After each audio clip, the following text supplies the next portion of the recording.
You won't see this twist coming. Watch until the end to find out how the fate of the characters unfolds. After the divorce, silence became my new roommate. The nights, once filled with whispered laughter and the gentle hum of another presence beside me, were now hollow echoes in a bed too big for one. My husband had left without much of a fight, and in a way, that hurt more than if he had slammed the door. It meant I wasn't worth the struggle.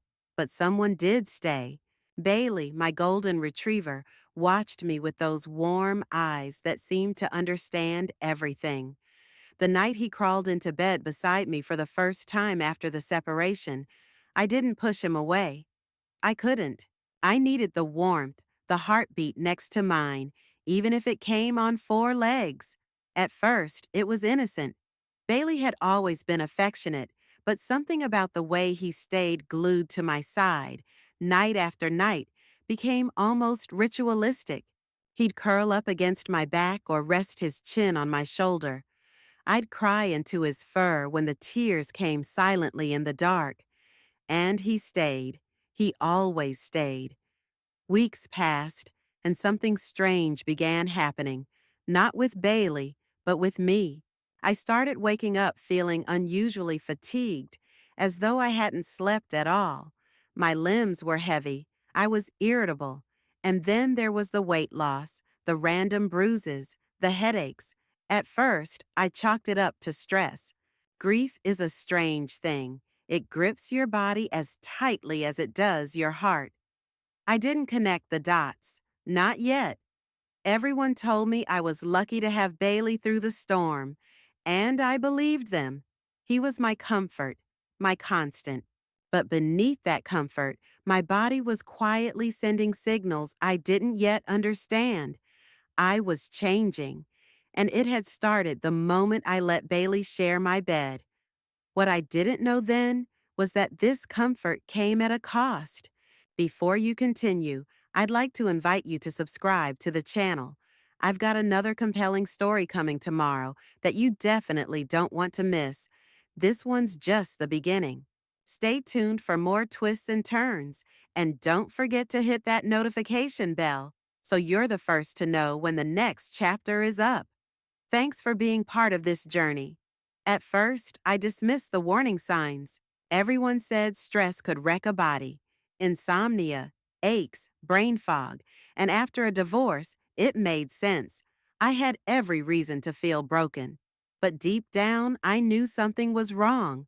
I started keeping a journal, not for thoughts or feelings. Those I could barely face, but for symptoms. It was supposed to help me make sense of things. What I noticed wasn't comforting. My energy levels were tanking, no matter how much I slept. My skin began to react strangely. Itchy patches, dryness that lotions couldn't fix. And then the dreams started. They weren't nightmares exactly, but they were vivid. In them, I was being watched while I slept. Not by a stranger or something menacing, just eyes. Familiar eyes. Bailey's eyes. I would wake up sweating, heart racing, only to find Bailey curled beside me, breathing evenly, innocent and warm. But the dreams clung to me long after the morning light. I started pushing him out of the bedroom. Not because I didn't love him, I did, but I needed space, to breathe, to think. But every time I closed the door on him, he would whine, scratch, whimper. He wouldn't stop until I let him in, and I always gave in. People noticed I looked unwell. My sister asked if I'd seen a doctor. My coworkers whispered when they thought I wasn't listening. I laughed it off, said I was finally dieting or just tired from work. But I knew. I was shrinking, literally. My clothes hung off me, and my cheeks looked hollow in the mirror. I finally went to a doctor. Blood tests, scans, hours of questions. I didn't have the courage to tell them about Bailey. Not because he had done anything wrong, because I didn't even know what was wrong. But my body kept whispering the truth I didn't want to hear, and soon that whisper would become something I couldn't ignore. The call came 2 days after my second round of blood work. The nurse's voice was calm, rehearsed, too calm. She told me the doctor wanted to see me in person. Nothing urgent, she said, but I could feel the weight in her tone. I canceled my meetings, left work early, and sat in the clinic's sterile waiting room with Bailey's fur still clinging to my coat. Dr. Moreno greeted me with a tight smile. "We found something," she said. "We just need to talk through it." The results were strange: elevated white blood cell count, unexplained inflammation, trace elements of bacteria usually found in animals. "It's nothing fatal," she assured me, "but we want to run more tests." She asked about my lifestyle, diet, travel, pets. I hesitated, then told her everything. I told her about Bailey, that he slept in my bed every night, that he liked to nuzzle under the covers, especially close to my stomach. I told her about the dreams, about how I'd started feeling worse after keeping him in the room every night since the divorce. She nodded slowly. "There are rare cases," she said, "of zoonotic transfer, bacteria passed from animals to humans. It's unlikely but not impossible, especially with prolonged exposure." I felt like the floor dropped from under me. Bailey? My Bailey? I couldn't blame him, not really. He was just being close, comforting me the only way he knew how. But my body was reacting, fighting something it didn't understand. They prescribed antibiotics, gave me a strict hygiene routine. I was told to avoid close contact with him, especially during sleep, and that's when the real pain began. That night, I stood by the bedroom door while Bailey looked up at me, tail wagging, eyes full of love. When I shut the door, he whimpered once, then lay outside it, quiet, patient. I curled up alone for the first time in months, and for the first time, I wondered if healing my body would mean breaking my heart. I'll take a short pause. Let me know in the comments where you're listening from and if you've ever gone through something similar. I'd love to read your stories. And if you'd like to hear more, don't forget to subscribe. I'm continuing now. The silence in my bedroom was unbearable. I hadn't realized how much comfort Bailey's soft breathing brought me at night until it was gone. I lay in bed staring at the ceiling, trying to will myself to sleep, but my body was restless, as if it too missed him. Every creak in the hallway, every sigh from the vents sounded louder, heavier. Bailey stayed faithfully outside my door. For the first few nights, he whined softly.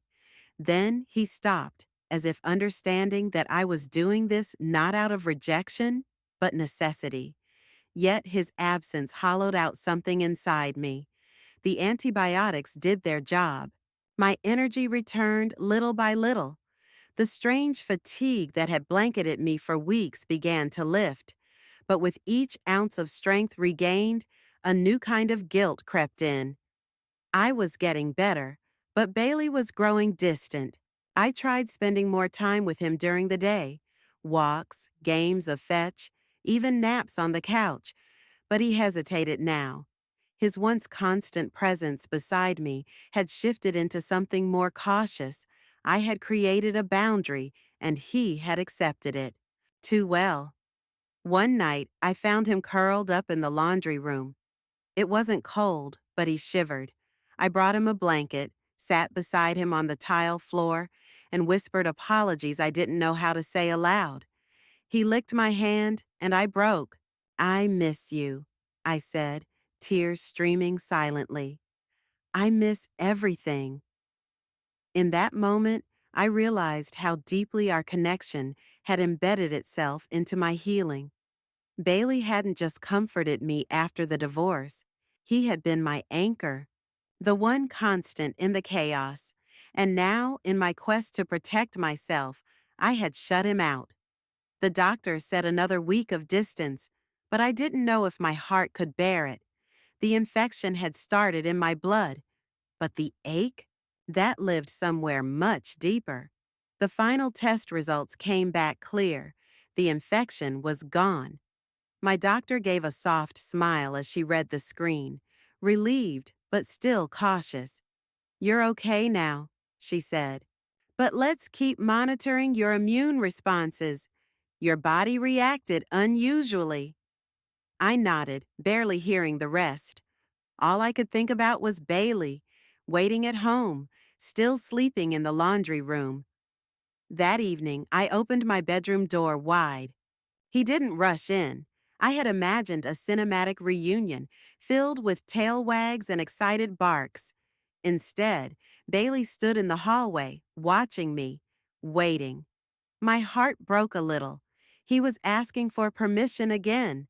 After everything he'd done for me, he still waited for me to lead. "Come on, boy," I whispered, kneeling to his level. "I'm okay. You can come home now." His ears perked up. He walked over slowly, cautiously, then placed his head in my lap. I wrapped my arms around him and didn't let go for a long time. That night, he climbed back onto the bed. The rhythm of his breathing returned, syncing with mine. And for the first time in what felt like ages, I slept, deeply, dreamlessly. It wasn't just about a dog sleeping next to me. It was about safety. It was about trust. Bailey had sensed something in my body long before I had. Maybe it was the infection. Maybe it was the grief from the divorce. Maybe both. He had never left my side. Not when I cried in the shower. Not when I collapsed in bed too tired to eat. And not when I pushed him away out of fear. He had been my silent guardian through pain I didn't yet understand. Now, as he snored gently beside me, I realized that I hadn't just healed physically. I had found something unshakable in him, a bond that outlasted heartbreak, illness, and silence. Bailey didn't save me by being a dog. He saved me by never giving up on me, even when I had nearly given up on myself. And that, I now knew, was what real love looked like.